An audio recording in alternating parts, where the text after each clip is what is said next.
ਤੇ ਇਹ ਰੱਬ ਦੀ ਵਰਤੀ ਹੈ।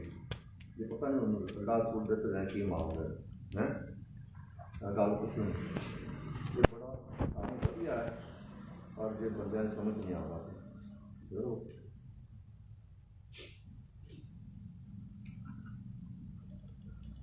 اعوذ باللہ من الشیطان الرجیم بسم اللہ الرحمن الرحیم۔ اللہ تعالیٰ ہم پر رحم فرمائے اور اللہ پاک اولیاء کرام صلح الرحمن کا صدقہ ہماری مدد ہو۔ آج عیسیٰ دوم کا مکتوب شریف نمبر 1 ترتیب کے لحاظ سے مکتوب شریف نمبر 48 تلاوت کیا جائے گا۔ حضرت شیخ درویش کے نام صادر فرمایا، بلند مرتبہ سنت مصطفیہ علیہ السلام کی مطابق کے ترغیب کے بیان میں اور اس عمر کے بیان میں کہ طریقت و حقیقت شریعت کو مکمل کرنے والی ہیں۔ اس عمر کے بیان میں کہ علوم شرعیہ اور صوفیاء کے ان علوم کے درمیان جو مقام صدیقیت میں جو ولایت کا اعلیٰ ترین مرتبہ ہے، فائد اور بات ہوتے ہیں، آپس میں بالکل مخالف نہیں ہیں، اور اس کے مناسب امور کے بیان میں حق سبحانہ ہوا تعالیٰ ظاہر و باطن کو بلند مرتبہ سنت مصطفیہ علیہ السلام سے بات پھیلے حضور نبی کریم اور آپ کی بزرگی اولاد علیہ وعلی آلہ و صحابہ سے آراستہ اور مزین فرمائے۔ محمد الرسول اللہ صلی اللہ تعالی علیہ وآلہ وسلم رب العالمین کے محبوب ہیں۔ جو چیز پسندیدہ اور مرغوب ہے وہ مطلوب اور محبوب کے لیے ہے، اس لیے اللہ تعالیٰ اپنے کلام مجید میں فرماتا ہے اِنَّکَ لَعَلَىٰ خُلُقٍ عَظِیمٍ، یعنی یا محمد صلی اللہ علیہ وسلم تم خلق عظیم کے مالک ہو۔ اِنَّکَ لَمِنَ الْمُرْسَلِینَ عَلَىٰ صِرَاطٍ مُسْتَقِیمٍ، اے نبی صلی اللہ علیہ وسلم آپ رسولوں میں سے ہیں اور سیدھے راستے پر قائم ہیں۔ اللہ تعالیٰ نے فرمایا اِنَّ هَذَا صِرَاطِي مُسْتَقِیمًا فَاتَّبِعُوهُ وَلَا تَتَّبِعُوا السُّبُلَ، بے شک یہی میرا سیدھا راستہ ہے، تو اسی کے لیے پیروی کرو، اسی کے علاوہ دوسرے مختلف راستے اختیار نہ کرو۔ اللہ تعالیٰ نے حضور اکرم صلی اللہ علیہ وسلم کی ملت کو صراط مستقیم فرمایا، آپ کی ملت کے سوا دوسرے تمام راستوں کو سبل مختلف راستے قرار دیا اور ان کی اتباع اور پیروی سے منع فرمایا۔ اور خود حضور سرور کائنات علیہ السلام نے اظہار تشکر اور مخلوق کو بتانے اور ان کی ہدایت کے لیے فرمایا خیر الہدی ہدی محمد صلی اللہ علیہ وسلم، بہترین سیرت حضرت محمد صلی اللہ علیہ وسلم کی سیرت ہے۔ اللہ اکبر۔ آگے نبی پاک علیہ السلام کی حدیث ہے فرمایا ادبانی ربی فاحسن تادیبی، مجھے میرے رب نے ادب سکھایا اور بہت ہی اچھا سکھایا۔ اور یاد رکھو باطن ظاہر کو تمام کمال تک پہنچانے والا ہے۔ ظاہر و باطن آپس میں بال برابر بھی ایک دوسرے کے ساتھ مخالفت نہیں رکھتے۔ مثلا زبان سے جھوٹ نہ بولنا شریعت ہے، اور دل سے جھوٹ کا خیال دور رکھنا طریقت ہے اور حقیقت ہے۔ اگر دل سے یہ نفی تکلف اور مشقت سے ہے تو طریقت ہے، اور اگر بے تکلف میسر ہے تو حقیقت ہے۔ تو فی الحقیقت باطن جسے طریقت اور حقیقت سے تعبیر کرتے ہیں، ظاہر کو ہی جو شریعت ہے تمام کمال تک پہنچانے والا ہے۔ تو طریقت حقیقت کے راستوں پر چلنے والوں کو اگر دوران راہ ایسے امور پیش آئیں اور سامنے لائے جائیں اور بظاہر ہر شریعت کے مخالف ہوں، تو وہ امور سکر وقت اور غلبہ حال پر مبنی ہیں۔ ایسے غور رکھنا ذرا، میں تو نہیں وضاحت کروں گا انشاءاللہ تعالیٰ۔ دوبارہ پڑھ رہا ہوں۔ فرماتے ہیں جو بظاہر شریعت کے مخالف ہوں، بات کو غور سے سنو، جو بظاہر یعنی ایسے احوال پیچھے سے پڑھتے ہیں، ایسے امور پیش آئیں اگر دوران راہ سلوک میں ایسے امور پیش آئیں اور سامنے لائے جائیں جو بظاہر شریعت کے مخالف ہوں، تو وہ امور شکر وقت اور غلبہ حال پر مبنی ہیں۔ اگر اس مقام سے گزر کر آگے لے جائیں اور صاحب و ہوش میں لے آئیں تو مخالفت بالکلیہ ظاہر ہو جاتی ہے اور وہ مخالف شریعت علوم غبار کی طرح اڑ جاتے ہیں۔ مثلا ایک جماعت شکر کے باعث خاطہ ذاتی کی قائل ہے اور ذات حق تعالیٰ و تقدس کو عالم کا محیط جانتی ہے۔ یہ حکم علماء اہل حق کی اراء کے خلاف ہے۔ علماء حق احاطہ علمی کے قائل ہیں، فی الحقیقت علماء کی اراء صواب کے زیادہ قریب ہیں، جبکہ یہی صوفیاء اس امر کے قائل ہیں کہ ذات حق تعالیٰ و تقدس پر کوئی حکم نہیں لگایا جا سکتا اور کسی بھی علم کے ذریعے وہ ذات معلوم نہیں ہو سکتی، تو پھر اس کی ذات کے بارے میں یہ حکم لگانا کہ وہ ذات سے کائنات کا احاطہ اور اشیاء میں صلاحیت کیے ہوئے ہیں، خود ان کے اپنے قول کے خلاف ہے۔ حق یہی ہے کہ اس کی ذات بے چونو بے چگو ہے، اس ذات تک کسی بھی حکم کو راستہ نہیں مل سکتا، وہاں تو صرف حیرت و نادانی ہے اور اس مقام میں صرف جہل ہی جہل اور سرگردانی کی حالت ہے۔ خاطہ ذاتی اور شرائط و حلول کا اس بلند و پاکیزہ ذات سے کیا تعلق؟ ہاں، ان صوفیاء کی طرف سے جو حاطہ ذاتی وغیرہ کے قائل ہیں، یہ ادھر پیش کیا جا سکتا ہے کہ ذات سے ان کی مراد تعین اول ہے، اور جب وہ اسے متعین کرنے والی ذات واجب تعالیٰ سے زائد نہیں مانتے بلکہ تعین اول کو عین ذات کہتے ہیں، اور وہ تعین اول جسے وحدت سے تعبیر کیا جاتا ہے تمام ممکنات میں شرائط کیے ہوئے ہیں، تو اس لحاظ سے حاطہ ذاتی کا حکم درست ہو جاتا ہے۔ یہاں ایک باریک بات ہے اور وہ یہ ہے کہ رب تعالیٰ و تقدس کی ذات علماء اہل حق کے نزدیک بے چونو بے چگو ہے، اس کے سوا جو کچھ ہے اس سے زائد ہے۔ وہ تعین اول بھی اگر ان کے ہاں ثابت تسلیم کیا جائے تو وہ بھی زائد ہی ہوگا، اور ذات کے دائرہ بے چون سے بھی اس کو باہر ہی مانیں گے، لہذا اس احاطہ کو ذات کا احاطہ نہیں کہہ سکتے۔ بس علماء حق کی فطر، علماء حق کی نظر ان صوفیاء کی نظر سے بلند ہے، اور جو چیز صوفیاء کے نزدیک ذات حق ہے وہ ان علماء کے نزدیک ما سوائے اللہ میں داخل ہے۔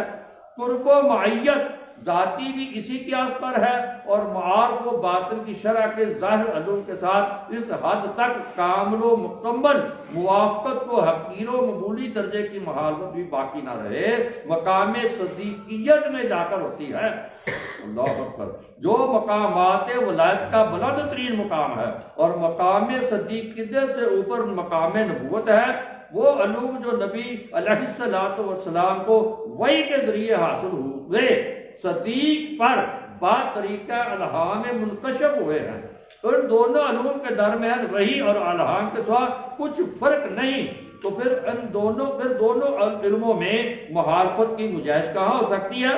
اور مقام صدیقیت سے نیچے جو مقام بھی ہیں اس میں قدر شکر موجود ہے، ہوش اور صحت تام مقام صدیقیت میں ہے، اور بس۔ ان دونوں علموں کے درمیان دوسرا فرق یہ ہے کہ وہی قطعی اور یقینی چیز ہے اور الہام ظنی، کیونکہ وہی فرشتے کے واسطے سے ہوتی ہے اور ملائکہ معصوم ہے، ان میں احتمال خطا نہیں ہو سکتا۔ غور طلب بات ہے۔ حضرت مرزا فرماتے ہیں کیونکہ وہی فرشتے کے واسطے سے ہوتی ہے اور ملائکہ معصوم ہیں، ان میں احتمال خطا نہیں ہو سکتا۔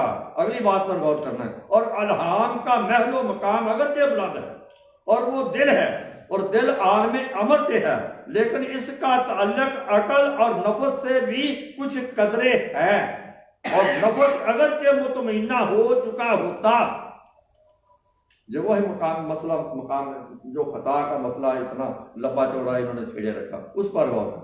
حضرت جیسا فرماتے ہیں، اللہ اکبر، فرماتے ہیں کہ وہی فرشتے کے واسطے سے ہوتی ہے اور ملائکہ معصوم ہے، اور دل عالم امر سے ہے، لیکن اس کا تعلق عقل اور نفس سے بھی کچھ قدر دے ہے۔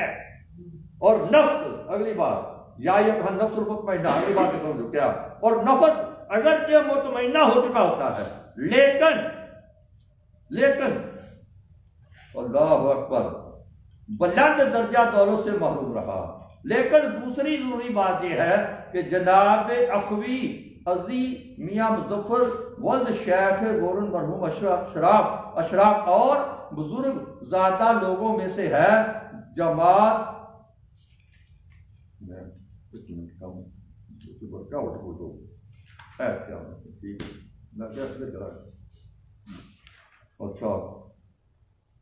اور نفس اگرچہ مطمئنہ ہو چکا ہوتا ہے لیکن ہر چند کے مطمئنہ گردد ہر گرد صفات خود نہ گردد. یعنی نفس اگرچہ مطمئنہ ہو جاتا ہے لیکن اپنی صفات سے ہر گرد باز نہیں آتا. بات کو سمجھے تھوڑا سا ذہن میں رکھنا ہے. دوبارہ پڑھ رہا ہوں تاکہ آپ کے شاید ذہن میں آ جائے. فرماتے ہیں پڑھیے وہی فرشتے کے واسطے سے ہوتی ہے اور ملائکہ معصوم ہے, ان میں خطا کا مقام نہیں ہے. نفس ملائکہ میں نہیں. اگلی بات, اور الہام کا محل و مقام اگرچہ بلند ہے اور وہ دل ہے اور دل عالم امر سے ہے لیکن اس کا تعلق عقل اور نفس سے بھی کچھ قدرے ہے. اور نفس اگر کہ مطمئنہ ہو چکا ہوتا ہے ہر چند کے مطمئنہ گردد ہر کس صفات خود نہ گردد. فرماتے ہیں کہ نفس اگر کہ مطمئنہ ہو جاتا ہے لیکن اپنی صفات سے ہرگز باز نہیں آتا. لہذا خطا اور غلطی کی اس مقام میں گنجائش اور مجال ہے. معلوم ہونا چاہیے کہ مطمئنہ ہو جانے کے باوجود نفس کو اس کی صفات پر باقی رکھنے میں, اگلی بات بڑی غور طلب ہے, انسانیت مقام ابدیت کے حضور فرماتے ہیں کہ معلوم ہونا چاہیے کہ مطمئنہ ہو جانے کے باوجود نفس کو اس کی صفات پر باقی رکھنے میں بہت سے فوائد و منافع ہیں. اللہ اکبر. نفس اگر بالکل ہی اپنی صفات کے ظہور سے روک دیا جائے تو اس کی ترقی کا راستہ بند ہو جاتا ہے. اسی طرح روح فرشتے کے مانند ہو جاتی ہے اور اپنے مقام میں بند ہو کر رہ جاتی ہے. اللہ اکبر. روح کی ترقی نفس کی مخالفت کی باعث ہے. اگر نفس میں مخالفت نہ رہے تو ترقی کیسے ہو؟ حضور سرور کائنات صلی اللہ علیہ وسلم ایک دفعہ جہاد کفار سے واپس تشریف لائے تو فرمایا ہم لوگ چھوٹے جہاد سے بڑے جہاد کی طرف لوٹ کر آئے ہیں. اللہ اکبر. اس ارشاد مبارک میں آپ نے جہاد بالنفس کو جہاد اکبر فرمایا. مطمئنہ کی صفت اختیار کر لینے کے بعد اس کی مخالفت یہ ہوتی ہے کہ وہ ترک عزیمت اور ترک اولا کا مرتکب ہونا چاہتا ہے, بلکہ اس مقام میں ترک اولا کا ارادہ بھی مخالفت میں شمار ہوتا ہے. لیکن حتی المقام ترک اولا کا وجود اس سے متصور نہیں ہوتا اور صرف ترک اولا کے ارادے پر اس قدر ندامت و پریشانی اور بارگاہ قدس خداوندی میں التجا و داری ظہور میں آتی ہے کہ 1 سال کا کام 1 ساتھ میں میسر آ جاتا ہے. ہم پھر اصل بات کی طرف آتے ہیں. یہ طے شدہ بات ہے کہ ہر وہ چیز جس میں محبوب کے اخلاق و عادات پائے جاتے ہیں محبوب کے ساتھ وابستگی اور اس کے تابع ہونے کی وجہ سے محبوب اور پیاری ہو جاتی ہے. اس بیان کی طرف اشارہ اس آیت کریمہ میں ہے فَاتَّبِعُونِی یُحْبِبْکُمُ اللَّہ. تم لوگ میری پیروی اختیار کرو اللہ تمہیں اپنا محبوب بنا لے گا. حضور علیہ السلام کی مطابق اور پیروی میں کوشش کرنا بندے کو مقام محبوبیت تک لے جاتا ہے تو ہر عقل مند اور دانش مند پر لازم ہے کہ اللہ تعالیٰ کے حبیب علیہ السلام کی اتباع میں ظاہراً اور باطناً پوری صحیح اور کوشش کرے. بات لمبی ہو گئی, مجھے معذور سمجھیں کلام کا جمال کیونکہ جمیل مطلق رب تعالیٰ کی طرف سے ہے، اس لیے سلسلہ گفتگو جس قدر دراز ہو خوب اور زیبا ہی ہے۔ اللہ اکبر۔ اگر میرے پروردگار کی باتیں لکھنے کے لیے سمندر سیاہی بن جائیں تو سمندر ختم ہو جائے گا اس سے پہلے کہ میرے رب کی باتیں ختم ہوں۔ اگر کہ ہم لے آئیں اس سمندر کی مانند اور سمندر بھی مدد کے طور پر، اللہ اکبر۔ اب دوسری طرف بات سے لے جانی چاہیے۔ اس دعائیہ رقعے کے حامل مولانا محمد حافظ اہل علم ہیں اور کثیر العیال ہیں۔ اسباب معیشت کی قلت کی بنا پر فوج کی ملازمت کی طرف متوجہ ہوئے ہیں۔ اگر سرکار نصرت آثار سیادت و نقابت اور دستگاہ شیخ جیو سے کچھ وظیفہ یا امداد مولانا مصوف کے لیے حاصل اور جاری کرا دیں تو آپ کا عین کرم ہوگا۔ آپ کو زیادہ درد سری ختم کرتا ہوں، آپ کی زیادہ درد سری اب غور کریں کیوں جی مسئلے بجا لو۔ اللہ بنیادی دو تین چیزیں جن میں غور کرنے کی بات ہے۔ اتنا تصور کھول کر جدید صاحب نے، میں کہتا ایک ایک مسئلہ اتنا واضح ہے یار، کہیں اور جانے کی ضرورت نہیں۔ پہلے جو بنیادی چیز ہے نا وہ نبی پاک علیہ الصلوۃ والسلام کے مقامات کی بات کہ اللہ تعالیٰ نے اپنے محبوب صلی اللہ علیہ وسلم کو خلق عظیم عطا فرمایا، اخلاق حسنہ، ایسا اخلاق، ایسا خلق کہ کفار مکہ کی اتنی مخالفت کے باوجود بھی حضور علیہ الصلوۃ والسلام کے خلق عظیم پر کوئی تنقید نہیں کرتا۔ یہ حضور علیہ الصلوۃ والسلام کا خاصہ ہے۔ اللہ فرمایا کہ محبوب میں نے آپ کو خلق عظیم عطا فرمایا، بہترین خلق کا مالک ہونا ہے، اخلاق ایسا عطا فرمایا۔ اب یہ ایک بنیادی چیز کہ اخلاق حضور علیہ الصلوۃ والسلام نے اپنے اخلاق کے ذریعے لوگوں کو اپنا گرویدہ بنایا، اپنے قریب کیا۔ دوسری بات حضور مجدد صاحب فرماتے ہیں جو بہت بڑی ایک سمجھ لیں تو ہماری آج جو ایک مشکل ہے معاشرے کے اندر، معاشرتی مشکل ہے، وہ مشکل کیا ہے؟ ہم لوگ حالت شکر اور حالت سہو، دو چیزیں، شکر کیا اور سہو کیا، پہلے جس کو سمجھیں۔ یہ ولایت کے دو مقام ہیں۔ حالت شکر سے مراد بے ہوشی ہے، مجذوب پن، اپنا آپ انسان کا بالکل اپنے کنٹرول میں نہ رہے، انسان جہاں بالکل بے بس ہو جائے، جہاں شریعت کا احکام اس پر لاگو نہ ہو، اس کو حالت شکر کہتے ہیں۔ اب وہ ایک کیفیت ہے، اس کیفیت میں آ کر زبان سے جو لفظ نکلے گا وہ جس کی زبان سے نکل رہا ہے وہ اس کا بھی عقیدہ نہیں ہوگا۔ بات کو سمجھ بات نہیں آ رہی؟ جو ہمیں نظر آ رہا ہے وہ کہتا ہوا، وہ گفتگو کرتا ہوا، جس کو ہم دیکھ رہے ہیں ہم اس کو حالت مجذوبیت میں پا رہے ہیں یا نہیں پا رہے، مگر اگر وہ حالت شکر میں چلا گیا، اس پر ایک ایسی کیفیت کا اطلاق ہو گیا،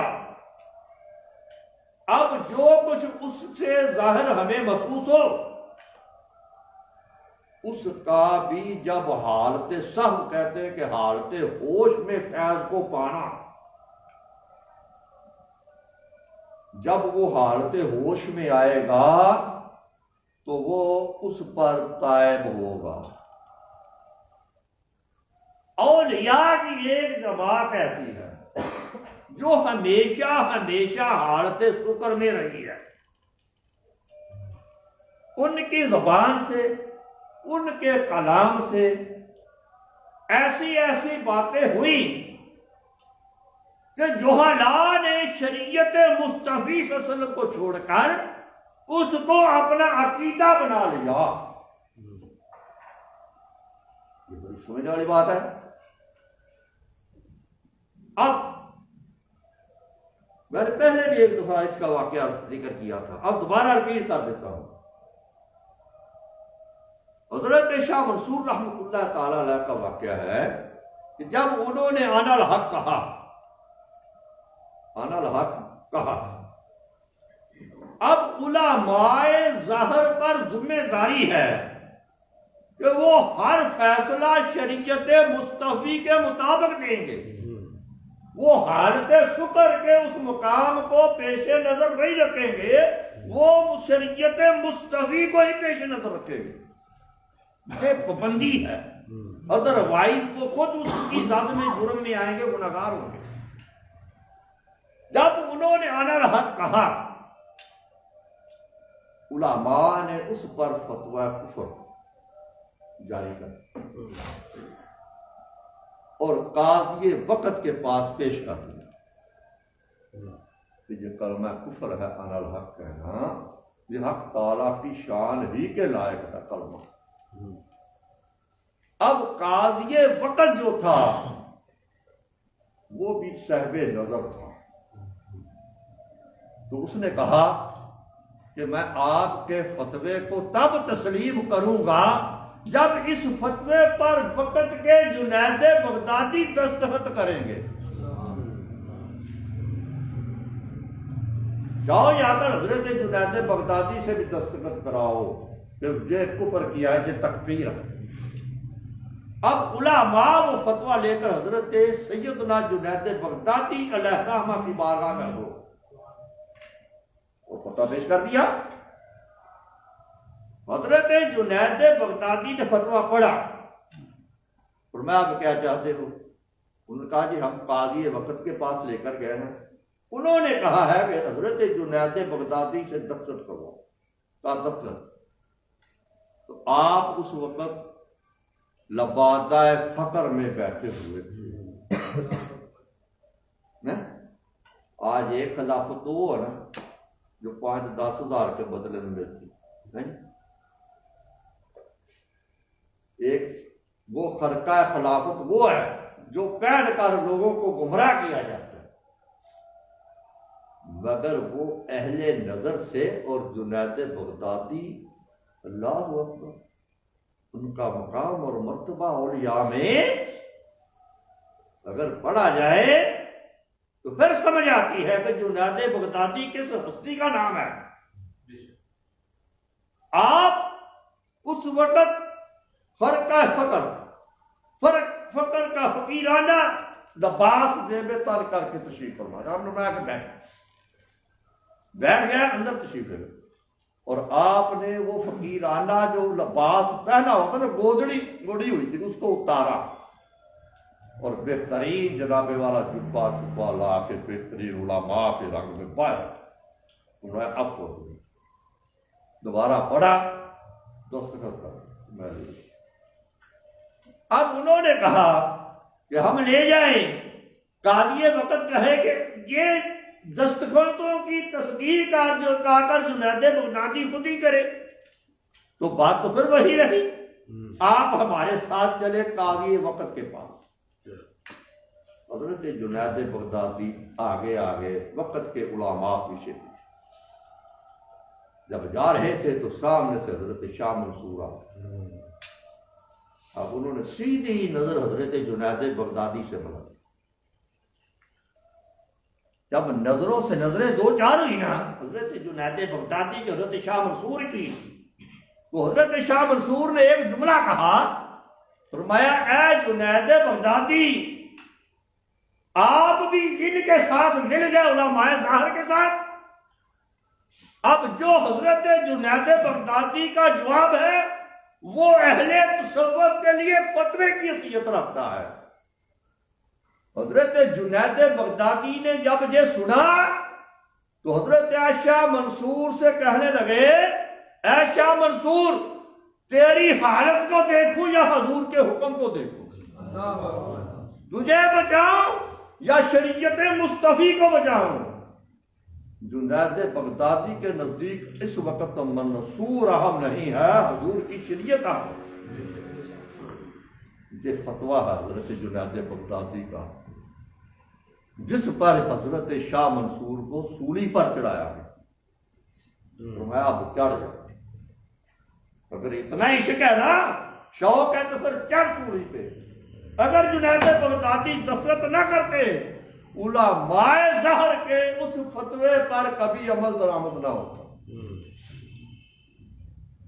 اس لیے حالت سکر کی جو بات ہے، مجدد صاحب فرماتے ہیں کہ یہ کوئی عقیدہ نہیں ہے، یہ ایک رنگ ہے۔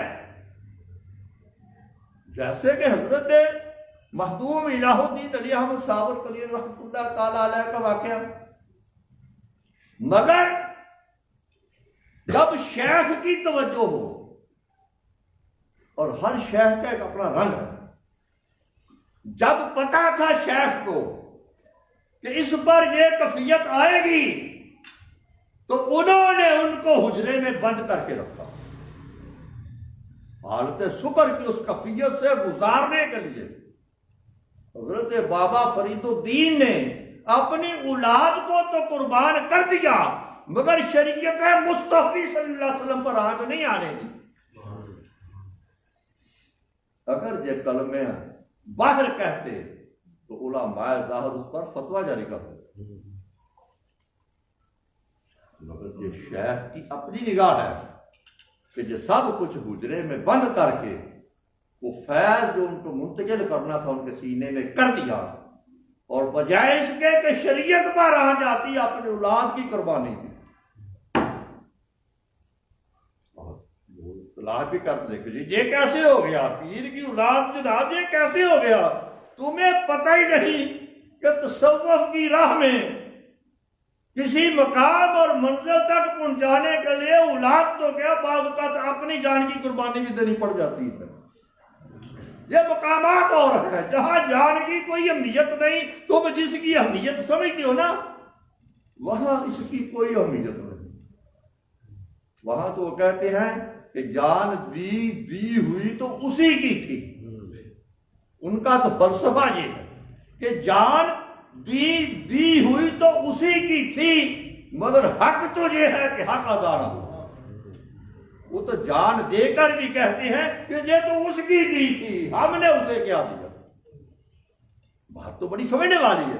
وہ کہتے ہیں یہ تو جان حق کی تھی، حق کوئی لوٹائی، حق نہیں واپس لے لی، ہم نے کیا دیا کہ ہم حق کے روبرو کھڑے ہو کر کہیں کہ ہم کوئی حق جتائیں، ہمارا تو کوئی حق رہا ہی نہ، یہ تو اسی کی تھی، جان دی ہوئی تو اسی کی تھی۔ حق تو یہ ہے کہ حق ادا نہ ہوا، اس کا حق جو تھا وہ ادا نہ ہوا، یہ تو اسی کا تھا، اسی کی طرف دے واپس چلا گیا۔ مگر جب صبح سے آگاہی نہ ہو تو پھر یہ سوال اٹھتا ہے کہ یہ کیسے ہو گیا، یہ ایسے ہوتا ہے۔ بڑے بڑے اولیاء حالت سکر سے گزر کر حالت سہو میں گئے۔ اس لیے حضرت مجدد صاحب فرمایا کہ پھر آخر شریعت مصطفی صلی اللہ علیہ وسلم کو ہی فضیلت حاصل ہے، طریقت پر بھی اور حقیقت پر بھی۔ اب فرمایا کہ طریقت اور حقیقت میں فرق کیا ہے، کیا ڈفرنس ہے اس میں؟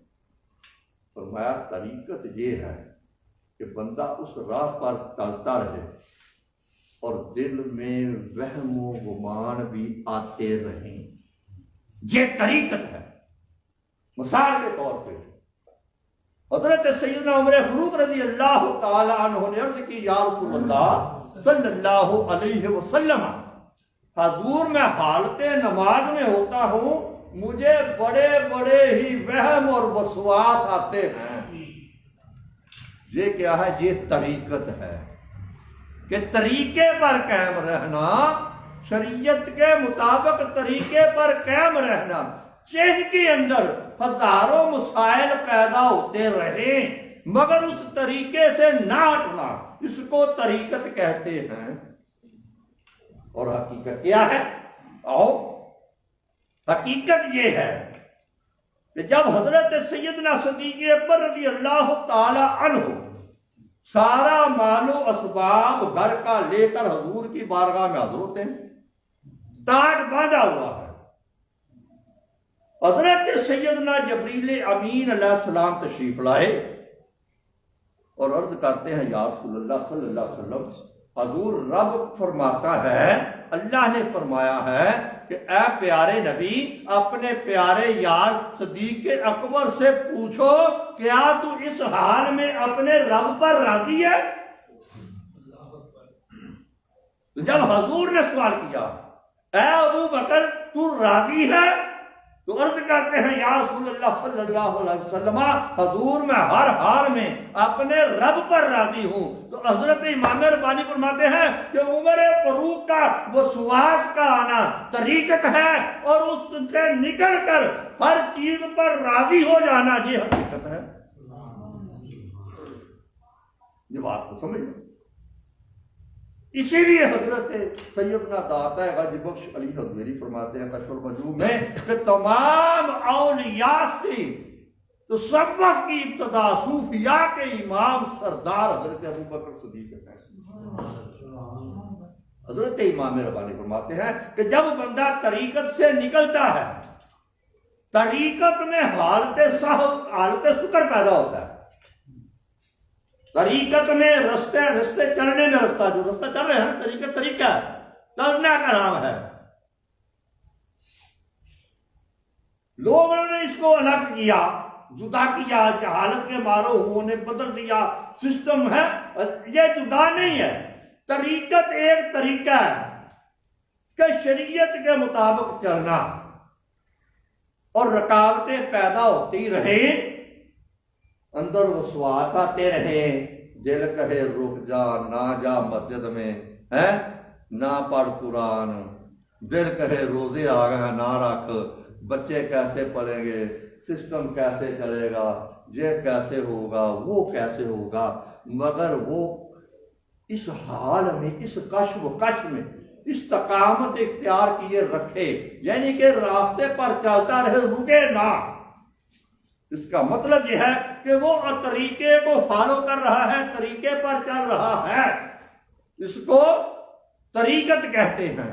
اور جب یہ تمام وہم و گمان ختم ہو جائیں، کچھ بھی ایسا نہ رہے، کچھ بھی نہ رہے، تو پھر اس کو حقیقت کہتے ہیں۔ اور وہ اللہ اکبر، وہ جو ذات وحدہ لا شریک ہے، وہ جو اللہ الصمد، اللہ بے نیاز ہے، جب بندہ دنیا و ما فیہا سے بے نیاز ہو جائے، حتیٰ کہ اپنی ذات سے بھی بے نیاز ہو جائے، تو وہ اس وقت حقیقت میں داخل ہوتا ہے، اور وہ حقیقت میں داخل ہو کر فیض صدیقیت پاتا ہے۔ اس سے پہلے طریقت میں رہتا ہے۔ وہ صوفیاء کی ایک جماعت اپنے آپ کو اس وہم و گمان میں بھی حقیقت میں تصور کرتی ہے، مگر ہرگز نہیں، ہرگز نہیں، اس لیے کہ طریقت وہ تو طریقے میں پھنسے ہوئے ہیں۔ اس لیے اب یہ دو چیزیں کچھ سمجھ میں آئی ہوں گی، کیا خیال ہے؟ کچھ نہ کچھ سمجھ میں آئی بات کہ طریقت حالت شکر میں ہے، اور حقیقت حال میں سہو میں، یعنی کہ ہوش میں رہنا، قائم و دائم رہنا، مگر دنیا و ما فیہا سے بے نیاز رہنا، حتیٰ کہ اپنی ذات کے نفع اور نقصان سے بھی بے نیاز رہنا۔ جس طرح ہجرت کی رات تھی، ہجرت کی رات تھی، اللہ اکبر، اس رات فیض صدیقیت تقسیم ہوا۔ کیسے کہ ایک ہستی کو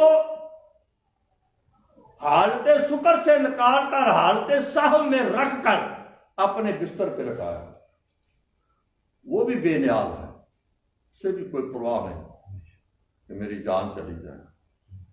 مولا کائنات کو فکر نہیں ہے نا کہ میری جان جائے، مجھے دشمن مار دے، کوئی فکر نہیں ہے نا، کوئی ادھر پیش نہیں کیا،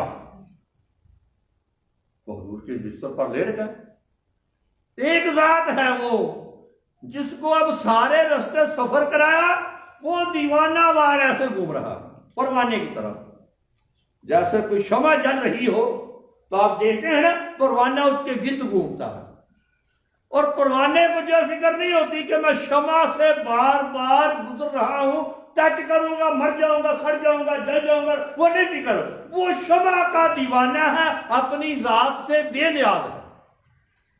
ابو بکر صدیق دیوانہ مصطفی ہے، حضور کی ذات پہ فنا ہے، اسے جان کی فکر نہیں، وہ اس پروانے کی طرح اس شمع مصطفی کے گرد گھوم رہا ہے۔ یہ ہے حالت صحو جس کو حضرت مجدد صاحب فرما رہے ہیں۔ اللہ، اب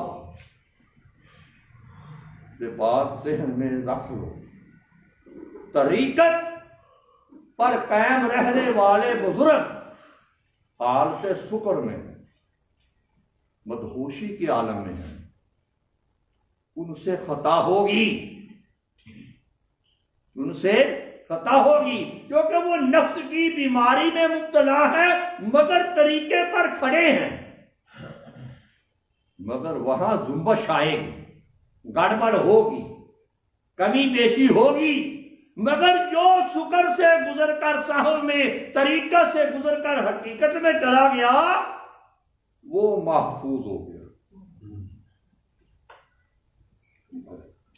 اس بارے میں چاہتے ہیں میں بعد میں بیان کر رہا ہوں، تھوڑا نہیں کوئی بات نہیں، وہ تھوڑا اب بات کو تھوڑا سا لے کر چلتے ہیں آگے۔ اللہ اکبر۔ حضرت سیدنا امام ربانی مجدد الفسانی رضی اللہ تعالی عنہ آپ فرماتے ہیں، فاق النبیین فی خلق وفی خلق ولم یدونہ فی علم ولا کرامہ۔ حضرت یوسف ہر چند حضرت سیدنا یعقوب علیہ السلام کے پسندیدہ تھے۔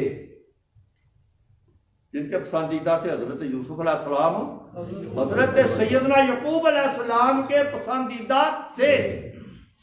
حضرت امام ربانی فرماتے ہیں کہ ان کی پسندیدگی ان کا حسن و جمال تھا، ان کی پسندیدگی ان کا حسن و جمال تھا، کہ جو کوئی اس کو دیکھتا وہ ان کے حسن و جمال کو دیکھ کر اس پر فریفتہ ہو جاتا، مگر حضور علیہ السلام اپنے مقام محبوبیت کی وجہ سے اپنے رب کے پسندیدہ ہیں۔ حضرت یوسف علیہ السلام اپنے باپ یعقوب علیہ السلام کے پسندیدہ ہیں، اور نبی پاک علیہ السلام اپنے رب کے پسندیدہ ہیں، اور فرمایا رب کے پسندیدہ ہونے کے ساتھ ساتھ حضور ہر اہل ایمان والے مومن کے پسندیدہ ہیں۔ یہ دو چیزیں حضرت مجدد فرماتے ہیں، اور اس کی بات یہ ہے، مجدد فرماتے ہیں کہ بات یہ ہے کہ یوسف علیہ السلام کی پسندیدگی ان کے زمانے تک محدود تھی۔ بات سمجھ رہے ہو؟ حضرت سیدنا یوسف علیہ السلام کی پسندیدگی یعنی کہ انہیں پسند کیا جا رہا، ان کی محبوبیت کا تعین وقت کتنا تھا جب تک وہ موجود تھے، جن میں موجود تھے، جنہوں نے یوسف علیہ السلام کو دیکھا، مصر کی عورتوں نے دیکھا، وہ ہاتھ کٹوا بیٹھے۔ زلیخا نے دیکھا دیوانہ ہو گئی، دیوانگی کا عالم طاری ہو گیا۔ یعقوب علیہ السلام نے دیکھا تو دیوانگی کی کیفیت طاری ہو گئی، حسن یوسف میں گرفتار ہو گئے اور گرفتاری کی عالم میں رو رو کر اپنی آنکھوں کا نور ضائع کر لیا۔ فرمایا یہ تو حسن یوسف کے دیکھنے کا عمل تھا، اب بتاؤ ویسے کرنی نے حضور کو دیکھا تھا؟ ویسے کرنی نے حضور کو دیکھا تھا؟ تو پھر حضرت ویسے کرنے کا عشق کا کیا؟ ہر کوئی فدا ہے پھر دیکھے، ہر کوئی فدا ہے۔ کتنے اب تک کتنے دیوانے حضرت سبحت اللہ مجددی رحمت اللہ تعالیٰ علیہ، انگریزوں نے کہا کہ یہ بات ہے حضور کسی کی بات کرتا ہے تجھے تختہ دار پر لٹکایا جائے گا۔ آپ کھڑے ہوئے تختہ دار پر، اس کو پکڑا، چوما، فرمایا جو عشق مصطفیٰ میں پھندا سبحت اللہ مجددی کے گلے میں پڑے، میں اللہ کے فضل سے اس کو اپنے گلے میں خود ڈالتا ہوں کہ جو حضور کی طرف سے۔ غازی علم دین شہید تو قائد اعظم علیہ الرحمہ نے کہا ایک بار کہہ دے کہ میں نے قتل نہیں کیا، ایک بار کہہ دے۔ تو کہنے لگے اے محمد علی جناح تو کہتا ہے ایک بار کہہ دے میں نے قتل نہیں کیا، مجھے ہر روز حضور کہتے ہیں اے علم دین جلدی آ میں تیرا منتظر ہوں۔ حضرت امام ربانی فرماتے ہیں کہ حسن مستحوی اور حسن یوسف میں یہ فرق ہے کہ وہ حسن وقتی تھا، یہ ابدی ہے، دائمی ہے، ہمیشہ کے لیے ہے۔ کتنا نام ہے خواجہ دائم الحضوری، دیوانگی ہے، حضور کے عشق میں گم ہے۔ کتنے کتنے نام ہیں، کتنے کتنے نام آئے گزر گئے آ رہے ہیں، حضور کے عاشقوں میں کمی ہوئی مگر آج کوئی دنیا میں حسن یوسف کا دیوانہ دکھاؤ، کوئی یہ مصر کے بازار میں کھڑا ہو کر کہہ رہا ہو کہ میں دیوانہ یوسف ہوں، نہیں ملے گا۔ حضرت امام ربانی فرماتے ہیں کہ یہ ہمارے آقا و مولا محمد الرسول اللہ صلی اللہ علیہ وسلم کا مقام ہے۔ اللہ نے آپ کو یہ مقام عطا فرمایا ہے کہ آپ سینکڑوں سال صدیاں گزر گئیں مگر آج بھی حضور کے نام پر آپ کو ایک نہیں ہزاروں لاکھوں دیوانے ملیں گے۔ اس لیے فرمایا کہ حسن یوسف وقتی تھا، وقتی تھا، مگر حسن مستحوی دائمی ہے، ہمیشہ کے لیے ہے۔ اللہ بڑی خوبصورت بات کی حضرت سیدنا امام ربانی نے اللہ اکبر۔ حضور نبی پاک علیہ الصلوۃ والسلام نے فرمایا، حضرت ابن عباس رضی اللہ تعالیٰ عنہ اس کی روایت اس کے راوی ہیں کہ رسول اللہ صلی اللہ علیہ وسلم نے فرمایا الا وانا حبیب اللہ ولا فخر، حضور نے فرمایا میں اللہ کا حبیب ہوں مگر اس پر فخر نہیں کرتا، یعنی کہ رب مجھ سے محبت کرتا ہے، رب مجھ سے محبت کرتا ہے۔ اللہ فرماتے ہیں نا کہ اے محبوب ان سے کہہ دو کہ جو اللہ سے محبت کا دعویٰ کرتے ہیں وہ تیری پیروائی کرے، تو پیروائی سے مراد حضرت امام ربانی فرماتے ہیں کہ محبت کرنا ہے، کہ وہ محبوب جو میری محبت کا دعویٰ کرتے ہیں انہیں کہو کہ تم رب سے محبت نہ کرو، تم مجھ سے محبت کرو، حضور پھر کیا ملے گا؟ فرمایا پھر رب تجھ سے محبت کرے گا، یعنی کہ انداز بدل جائے گا۔ پہلے تم رب سے محبت کا دعویٰ کرتے ہو پیارے انہیں روک مجھ سے محبت کرنے کے لیے، یا اللہ کیا کروں، یہ تجھ سے محبت کرے، مولا پھر انہیں کیا ملے گا؟ فرمایا انہیں یہ ملے گا کہ پھر میں رب ان سے محبت کروں گا۔ حضرت امام ربانی فرماتے کہ اب انداز بدل گیا، اب انداز بدل گیا۔ اس لیے حضور فرماتے ہیں کہ حالت سکر میں جو باتیں نکل جائیں وہ عقیدہ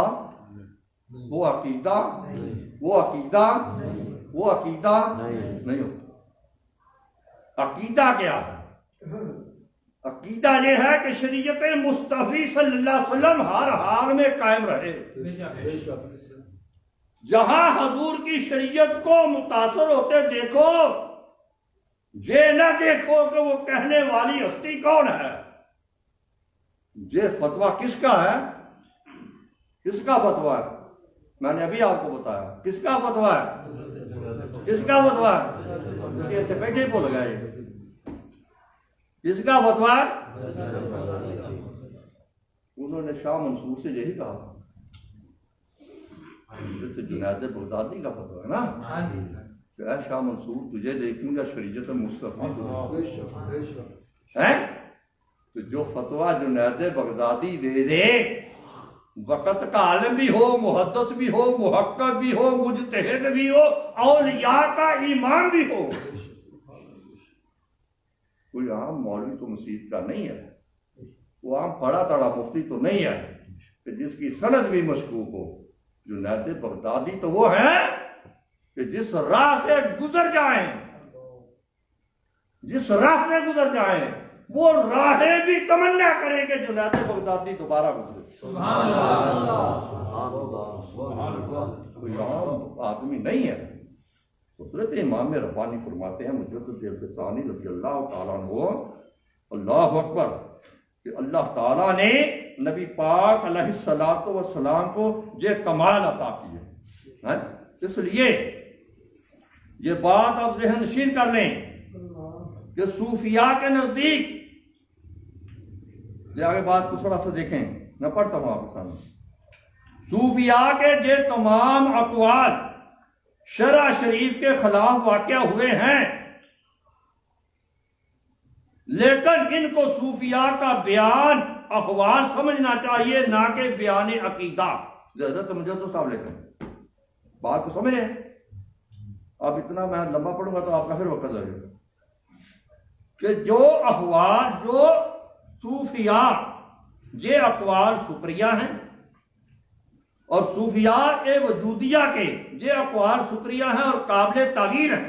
اسی طرح قرب ذاتی اور معیت ذاتی کا مسئلہ بھی اسی پر قیاس کرنا چاہیے کہ علماء اہل سنت قرب و معیت علمی کے قائل ہیں، نہ کہ قرب و معیت ذاتی کے، کیونکہ صوفیاء کے یہ تمام اقوال شرع شریف کے خلاف واقع ہوئے ہیں، لیکن ان کو صوفیاء کا بیان احوال سمجھنا چاہیے، نہ کہ بیان عقیدہ۔ حضرت بازی بستامی رحمۃ اللہ علیہ کا واقعہ میں نے پہلے بھی ریپیٹ کیا، مگر اب ریپیٹ کر پہلے بیان کیا ہوا کہ آپ مسجد کے اندر تشریف رکھتے اور یک لخت ایک صدا بلند ہوتی، سبحان ما اعظم شان۔ حضرت کون ہے؟ حضرت سیدنا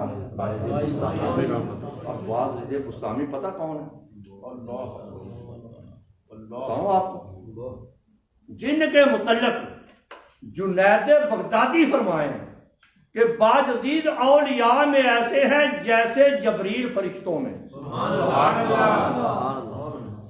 یہ جملہ کسی عام مولوی کا نہیں، حضرت جنید بغدادی کا ہے۔ فرماتے ہیں باجدید اولیاء میں ایسے ہیں جیسے جبریل فرشتوں میں ہے۔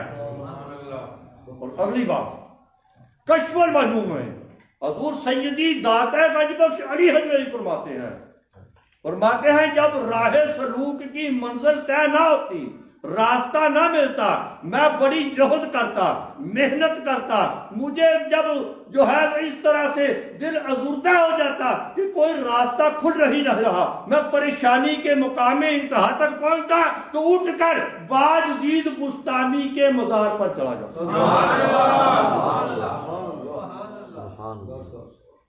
اب جس داتا صاحب کا رہبر و رہنما قبر میں لیٹا ہوا باجدید ہوگا، جس کو جنید بغدادی جبریل سے تشبیہ دے، اس ولی کے مقام کا حال کیا ہوگا؟ آپ فرماتے ہیں جس نے میرے نام کے عمل کو پکایا اور یاد رکھا، باجدید بستانی کا نام یاد رکھا، حالت نزا جب اس کی روح قبض ہوگی میں اس کے سامنے موجود ہوں۔ جس نے میرا نام یاد رکھا، اسی لیے تو میں کہتا ہوں کہ یہ حال ہے خدمت کاروں کا، سرکار کا عالم کیا ہوگا۔ یہ تو خدمت کاروں کا حال ہے نا، جنید بغدادی ہو، باجدید بستانی ہو، داتا علی اجمیری ہو، آپ رسول اللہ کے غلام ہیں، حضور کے در کے منگتے ہیں، اس در سے خیرات پانے والے ہیں۔ جہاں منگتوں کا یہ حال ہے، آقا کا کیا حال ہوگا؟ اللہ اکبر۔ اب حضرت باجدید بستانی سبحان ما اعظم شانی، مرید پریشان ہو گئے، پیر کیا کر رہا ہے؟ مرید پیر کیا کر رہا ہے؟ انہوں نے پیر کے خلاف گل نہ کرنا، کافر ہو جاؤ۔ باجدید بستانی کے مرید کافر ہو گئے۔ مریدوں نے سوال کیا، حضرت آپ جملہ کفریہ بولتے ہیں، یہ گل پیر نو ہن کہہ سکتے؟ انہیں درویش نے اشارہ کرنا، چھتر مار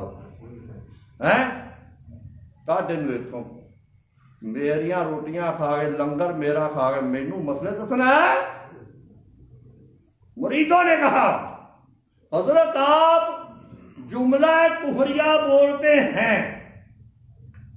تو باجدید بستانی نے کہا کیا کہتا ہوں؟ انہوں نے کہا آپ کہتے ہیں سبحان ما اعظم شانی۔ فرمایا پھر جو یہ کہے اس کے لیے شریعت کیا کیا حکم ہے؟ یہ ہے پیر، اس کو پیر کہتے ہیں، ایسے پیر کو مانو، یہ پیر ہے۔ فرمایا جو یہ کہے شریعت کا حکم کیا ہے؟ تو کہا یہ تکفیر ہے، اس کو قتل کر دیا جائے۔ فرمایا اب جب کہوں مجھے قتل کر دینا، اگر نہ کرو تو تم خود کافر ہو جاؤ گے۔ مسئلہ اسی کا، یا تسی مرے یا پیر مرے۔ اب مریدوں نے کیا کیا؟ انہوں نے جیب میں چھرے رکھ لیا، چھرے رکھ لے جیب میں، کس کو مارنے کے لیے؟ کس کو؟ اور مارو ہاں پیران چھرے، جیڑا شریعت کے خلاف جاندہ مارو۔ باجدید بستانی دا فتویٰ ہے، میں نہیں کہندا پہ، باجدید بستانی دا، حضرت باجدید بستانی دا فتویٰ ہے۔ مریدوں نے رکھ لیا جیب میں، پیر بیٹھا ہوا ہے، فجر کے بعد مسجد کے کونے میں صدا بلند ہوئی، سبحان ما اعظم شانی۔ مرید اٹھے، چھریاں نکالی، مارنی شروع کر دی۔ صدا اٹھتی رہی، مرید مارتے رہے، صدا بند ہوئی، مرید تھک ہار کر بیٹھ گئے کہ باجدید مرتا باجدید مرتا نہیں، بیٹھ گئے۔ آنکھ کھولی، روح انور سے کپڑا ہٹایا، دیکھا تو مریض پسینوں پسینے، پوچھا تانوں کی ہویا؟ کی ہویا جی؟ انہاں کیا سونے ہاں آواز وہی آئی سی، فرمایا پھر مینوں ماریا نہیں جی؟ انہاں کیا تینوں مار دے تو آپ مر گئے ہاں؟ حال ہویا پیا اساں دا، چھریاں ویکھ پیرا سامنے پیاں اساں بڑیاں ماریاں پر تینوں وجی کوئی نہیں، کیوں لگتی؟ اس لیے کہ گفتہ اللہ بود، گفتہ اللہ بود، گھر کی از حلقوں میں عبداللہ بود۔ جب باجدید کی زبان سے اللہ بولے، جب دیکھنے میں باجدید ہو گفتگو،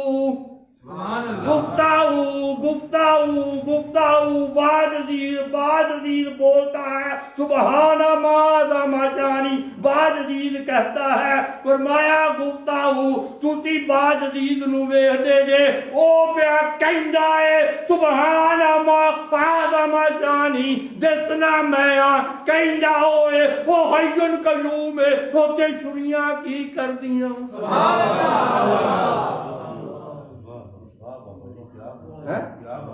کیوں جی اتنے چھریاں ہوں اینی گل کو پیر نو کہہ سکتا ہے بہ یار مان تو گستاخ ہو گیا، میں کہندے لیے جی یہ گستاخ ہو گیا، وہ کہندے لیے آہو پیر کہندے لیے جمرید گستاخ ہو گیا نہ ادھر ادھر کی بات کر، یہ بتا کافرے کیوں لٹے، مجھے رہزنوں سے گرد نہیں تیری رہزنی کا سوال، نہ ادھر ادھر کی بات کر، یہ بتا کافرے کیوں لٹے، مجھے رہزنوں سے گرد نہیں تیری رہبری کا سوال ہے۔ بابا محمد نشاط سن ساڈے لگا سمجھ، انہوں نے کہا حضرت مجھے کہ سرکار ہم تا پردہ فرما گیا، تو میں سوچیا محمد نہیں پا گل موک ہو گئی، ہوں گال آ کے اتوں نکل، حضرت چھٹی منگی بہ جا، پھر منگی 3-4 وراں، میں محمد نہیں پا کنے دنوں کی چھٹی؟ حضور 8 دنوں کی، اور میں 9ویں دن دھیان نال، 9ویں دن دھیان نال بابا نیفا دا میں گیا، میں کہا ہون کنے آنا، فرماؤں 8 دن گزر گیا، 9واں رات حضرت صاحب بابا حضور پیر سید محمد علی شاہ صاحب بخاری رحمۃ اللہ علیہ خاک ملے، محمد نیفا چھٹی مل گئی، 9واں دن ہی صبح دھیان نال آ جائیں، انہیں آخیا میں کوئی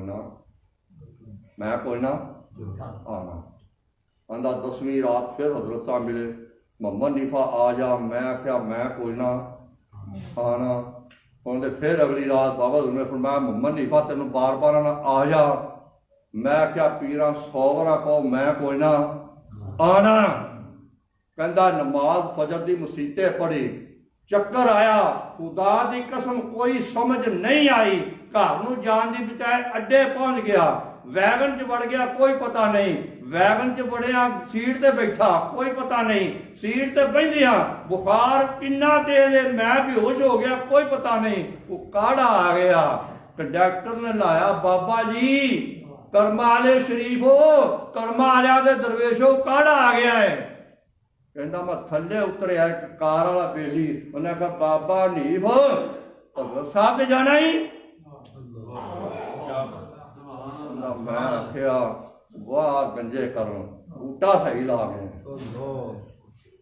بوٹا صحیح لا گئے، کہندا میں کار چ بیٹھا گیا، بابا اسلام اللہ سامنے بیٹھے مجھے فرمایا ماریا آ گیا ہے میرا امتحان لینا ہے میں تو ہی نہ سنبھالے گا تو باقی جڑ کے میں سنبھالاں گا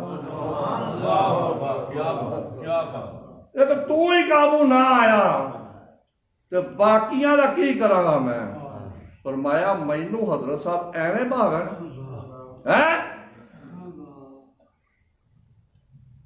نہ ادھر ادھر کی بات کر یہ بتا قافلے کیوں لٹے مجھے رہزنوں سے غرض نہیں مجھے رہزنوں سے غرض نہیں تیری رہبری کا سوال ہے ہن پیر ڈردے نے مولوی آیا تے خراب کرے ڈردے نہیں سکتے پتہ نہ رکھنا یہ ڈردے نہیں سکتے کہ مولوی آیا تے خراب کرے مراسی سدو وہ آخن اے وقت دا جنید جے اے وقت دا غوث جے اے وقت دا کتب جے جدو 6-7 وار مراسی کبے دا پیر بھی سٹے دا مرید بھی سٹے دا پیر بھی رجے دا مراسی بھی رجے دا مولوی نہ سدو خراب کرے دا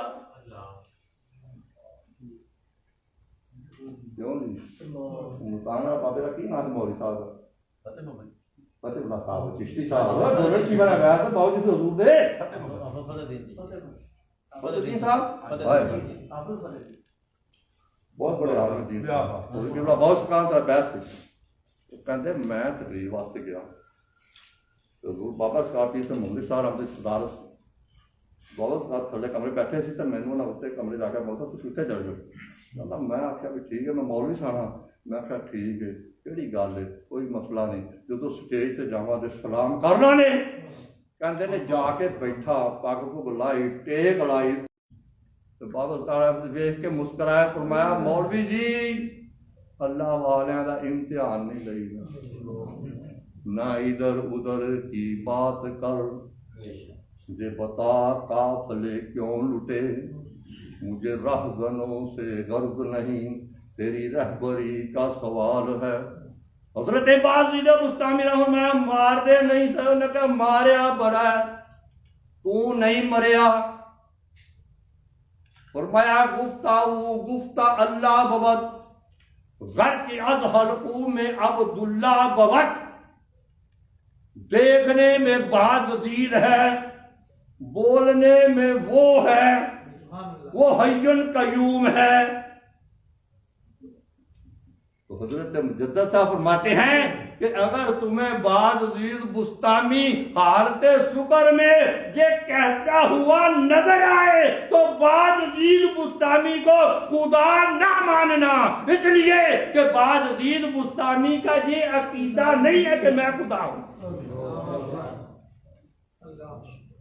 یہ اس کا حال ہے یہ اس کا حال ہے اور جب صاحب حال ہو اور حالت شکر میں چلا جائے پھر اس کی نقل نہ اتارنا ورنہ شاہ منصور کی طرح سولی پہ بھی چڑھنا پڑے گا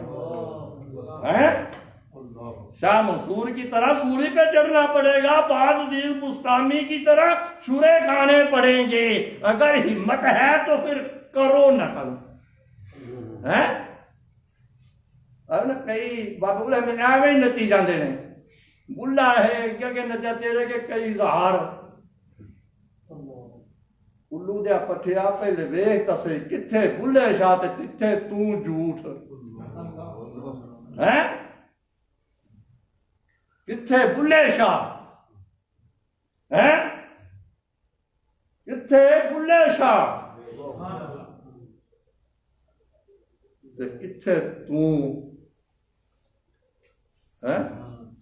کتھے تو پڑھایا کنا سکھایا کنا او جیڑے دائم الحضوری نے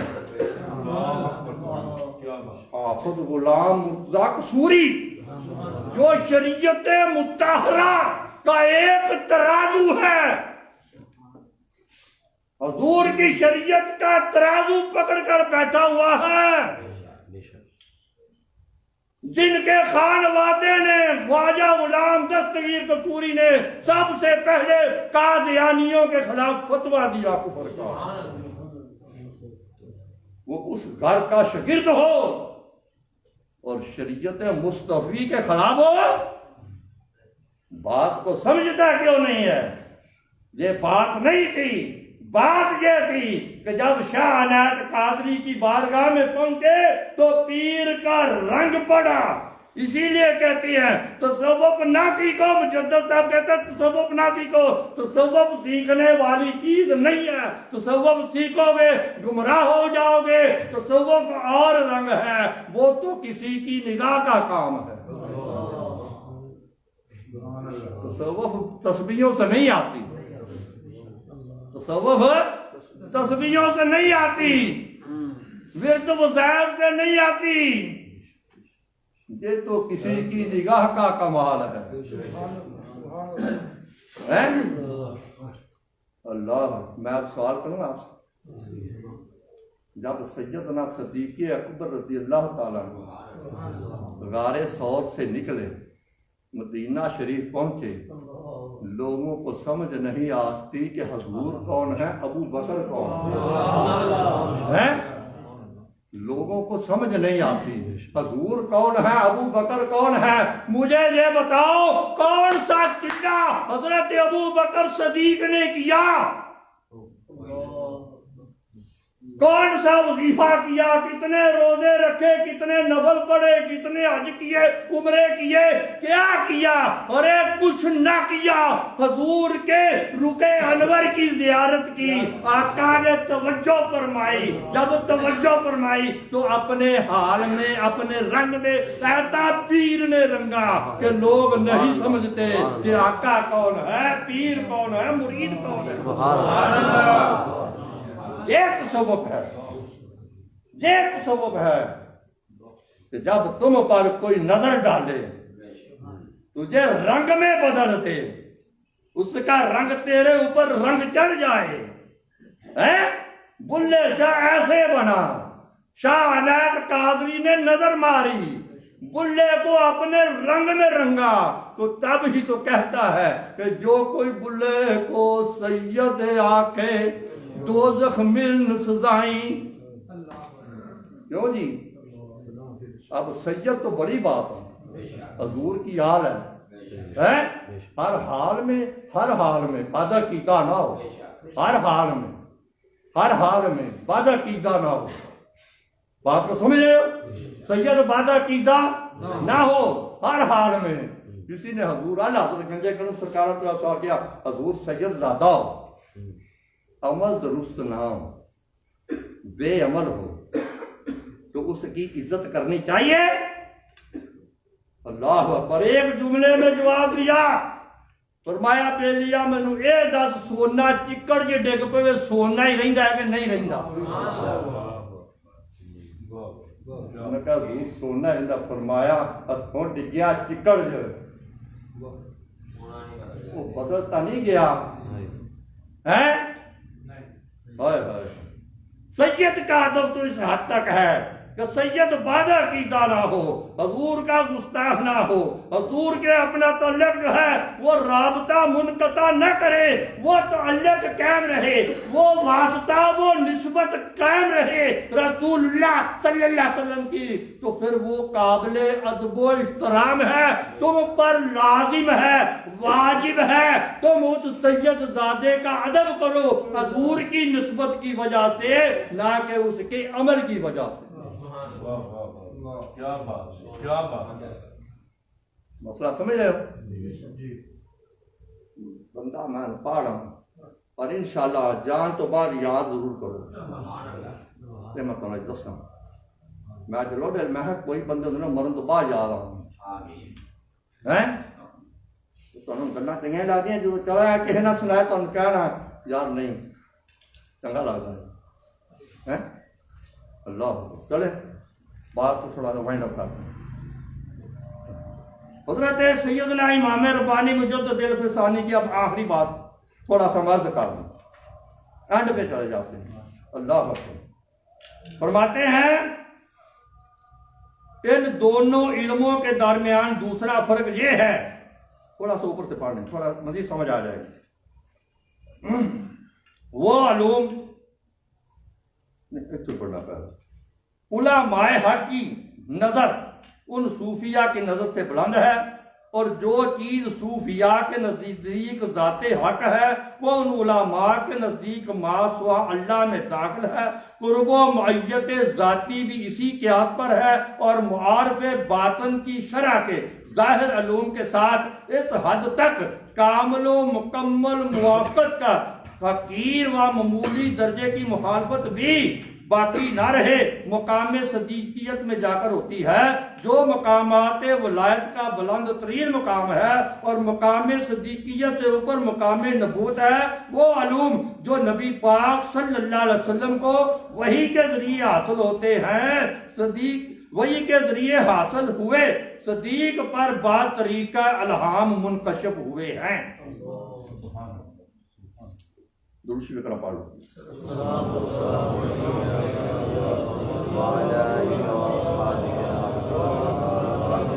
میں اس کی جہاں وضاحت کر رہا ہوں، سرکار سیدنا صدیق اکبر رضی اللہ تعالیٰ عنہ اور مولا کائنات علی المرتضیٰ شیر خدا حضور ابو بکر صدیق رضی اللہ عنہ، سرکار مولا کائنات کو ساتھ لیا، حضور کی بارگاہ میں سلام عرض کرتے آؤ، لے کر چلے نہ جب حضور کے روضہ سر کے سامنے چلے تو آپ نے کہا کہ اے علی تم پہلے اندر جاؤ حضور کے روضہ پاک میں بعد میں جاؤں۔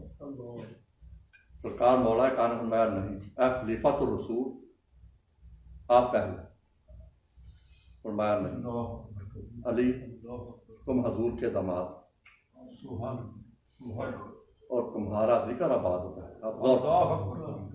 کون فرما رہے ہیں؟ ابو بکر صدیق۔ فرمایا اے علی تمہارا ذکر آباد ہوتا ہے، تمہارے چہرے کی زیارت کرنا آباد ہوتا ہے، تمہارے اوصاف بہت ہیں، تم پہلے داخل ہو میں بعد میں آؤں گا۔ جب اتنی بات کہی تو سرکار مولا علی نے فرمایا کہ اے ابو بکر میری باتیں اب کرتے ہو تو ایک بات علی کی بھی سن لو۔ فرمایا علی فرماؤ کیا کہتے ہو؟ فرماتے ہیں میں نے رسول اللہ صلی اللہ علیہ وسلم سے جو سنا ہے کہ حضور نے فرمایا کہ جب بندہ مومن سوتا ہے، اس کی آنکھ لگتی ہے، اس پر نیند کا غلبہ آ جاتا ہے تو اس کے قلب پر ایک پردہ حائل ہو جاتا ہے۔ جب بندہ مومن اٹھتا ہے، اللہ کا ذکر کرتا ہے، وہ پردہ ختم ہو جاتا ہے، وہ نور داخل ہو جاتا ہے، سوائے ابو بکر صدیق کے کہ ابو بکر صدیق کا سونا اور جاگنا مجھ رسول اللہ کی طرح ایک جیسا۔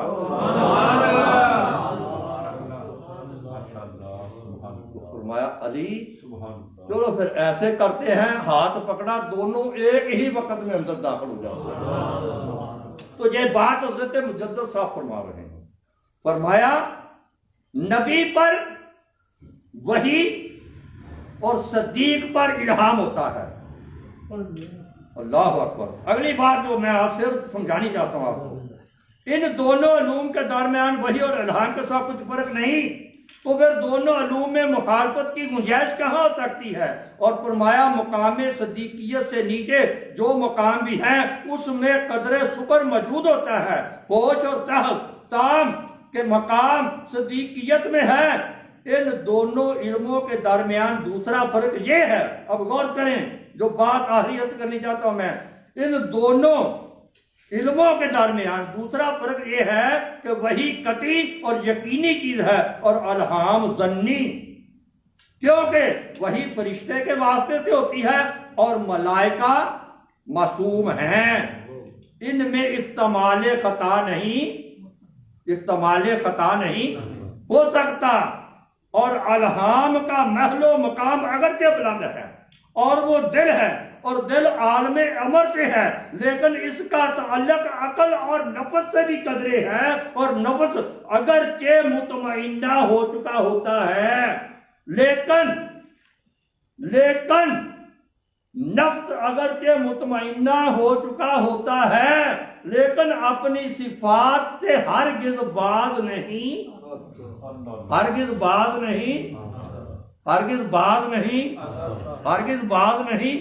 آتا۔ لہذا خطا اور غلطی کی اس مقام میں گنجائش اور مجال ہے، گنجائش اور مجال ہے۔ خطا ہو سکتی پھر میرا ہی پرچہ ہوا آہو کی بالا بابا پیر ہوتا دے نہیں پاپا گل ہو کر خطا ہو سکتی ہے مگر کیونکہ وہ نفس مطمئنہ ہے، اگلی بات ہے کہ وہ نفس مطمئنہ ہے اور ان کے مقام جو ہیں وہ معصومیت کے نیچے ہیں، وہ معصومیت کے درجے میں ہیں۔ اس کی آگے تفصیل ہی ہے کہ وہ مقام مجتہد ہے حضور کی امت میں۔ اولیاء میں ایک مقام ہوتا ہے جس کو مقام مجتہد کہا جاتا ہے۔ جہاں حضور نے فرمایا ہے کہ جب تجھے قرآن سے رہنمائی حاصل نہ ہو کسی بارے میں، تم الجھ جاؤ، تم سمجھ سکو کہ ہمیں قرآن سے رہنمائی نہیں مل رہی، ہمیں حدیث سے رہنمائی نہیں مل رہی، تو فرمایا پھر کیا کریں؟ پھر علماء کیا کریں؟ اجتہاد کریں۔ اب اجتہاد میں ہر عالم آتا نہیں ہے، وہ آئے گا جو مجتہد ہوگا۔ اب مجتہد کی ایک الگ ڈیفینیشن ہے، ایک الگ طریقہ، اگر میں ادھر نکل گیا پھر گھنٹہ پاس میں تے کو کھانا پھر صحیح۔ مجتہد جو ہوگا، جو مجتہد ہوگا، اس سے جو خطا ہوگی وہ خطائے اجتہادی ہوگی۔ بات کو سمجھ رہے ہو آپ؟ گل کو سمجھ آئی؟ کھاتے چ پہی ہو نا؟ خطا مجدد صاحب فرماتے ہیں نا، خطا ہو سکتی ہے مگر وہ جو مجتہد ہوگا اس کی خطا خطائے اجتہادی ہوگی۔ اب یہ فیصلہ علماء اہل سنت کا قائم ہے کہ حضور کے تمام صحابہ مجتہد ہیں۔ اب آپ کہیں گے وہ کیسے؟ جب حضور علیہ السلام نے ارشاد فرما دیا میرے تمام اصحاب ستاروں کی مانند ہیں، ان میں سے جس کی بھی پیروائی کرو گے ہدایت پا جاؤ، ہدایت پا جاؤ۔ تو اب مجتہد کا مقام ہر صحابی کو حاصل ہوا یا نہ ہوا؟ اس لیے جس صحابی کی طرف بھی خطا کا ہم لفظ استعمال کریں وہ خطا نہیں ہے جو گناہ کے زمرے میں آتی ہے، بلکہ وہ خطا حضرت مجدد صاحب فرماتے ہیں وہ خطا خطائے اجتہادی ہے۔ مسئلہ سمجھ گیا؟ کیوں جی گل سمجھ آ رہی بھی؟ لیٹر بول دے پہ گل ختم کر کھول کے بول رہا گل سمجھ آ رہی بھی؟ حضور کا ہر صحابی کیا ہے؟ ہر صحابی کیا ہے؟ مجتہد ہے۔ حضور کی حدیث کے مطابق فتویٰ ہے نبی پاک علیہ السلام کا کہ میرا ہر صحابی ہدایت کا سر چشمہ ہے، ہدایت کا ذریعہ ہے۔ جس صحابی کے نقش قدم پر چلو گے، جس کی پیروائی کرو گے، گمراہ نہیں ہوگے، اس لیے کہ میرا ہر صحابی ہدایت پر ہے، صراط مستقیم پر ہے۔ اور حضور نے فرمایا، اس لیے علماء فرماتے ہیں کہ حضور علیہ السلام کی اس حدیث کی روشنی میں حضرت مجدد صاحب فرماتے ہیں کہ حضور کی اس حدیث کی روشنی میں ہر صحابی مجتہد ہے اور اس کی ہر خطا خطائے اجتہادی ہے۔ تو اللہ تعالی ہمیں سمجھ کی توفیق، اللہ ہمیں اولیاء کاملین صلحاء عظام کے مقامات کو سمجھنے کی توفیق عطا فرمائے، ہماری رہنمائی فرمائے۔ اللہ تعالی ہمیں عمل کی توفیق دے، ہمیں ہر برائی سے بچائے۔ اور یہ بات میں آپ سب دوستوں سے، کوئی مجھ سے عمر میں بڑا ہوگا، زیادہ چھوٹے ہیں، کوئی بڑے بھی ہوں مگر زیادہ چھوٹے ہیں، میں آپ کو خدا کے گھر میں بیٹھ کر، میرا کوئی کسی سے ذاتی لین دین، کوئی کسی سے رولا نہیں، کوئی ذاتی مجھے کسی سے مفاد نہیں ہے، آپ سب میرے مسلمان بھائی، ہم سب مسلمان بھائی۔